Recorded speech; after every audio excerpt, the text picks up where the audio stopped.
بصوا حبيت برضو اصبح عليكم واوريكم.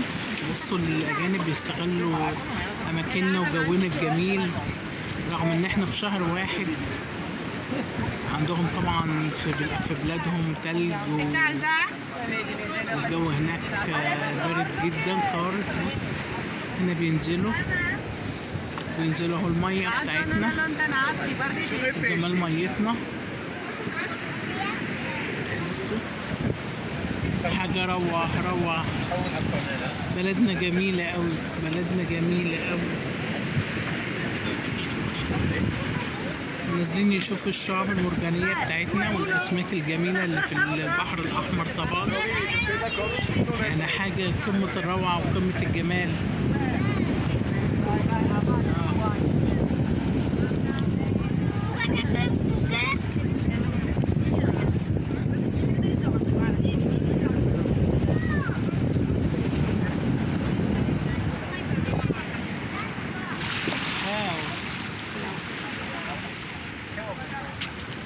ايه الجمال ده، بس جمال وروعة والله. بلدنا جميلة أوي، بحرنا جميل.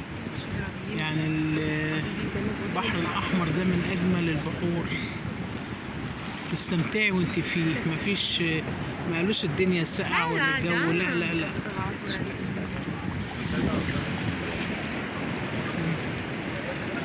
طبعا الأسماك، من الأسماك تشوفيها جمالها وألوانها.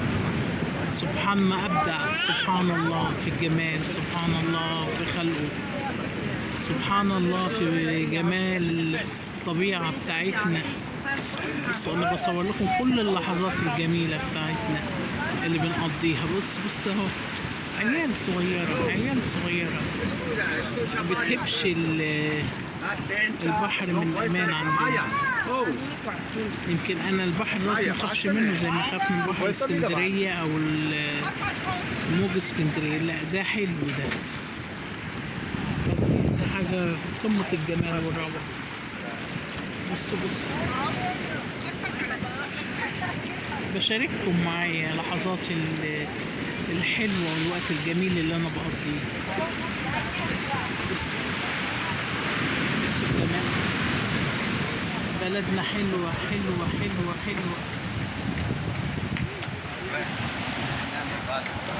يعني مرسى علم من الطبيعة الخلاقة. سبحان ما أبدع، سبحان الله. الأجانب بيعرفوا جمالها. وقت ممتع، وقت جميل بجد.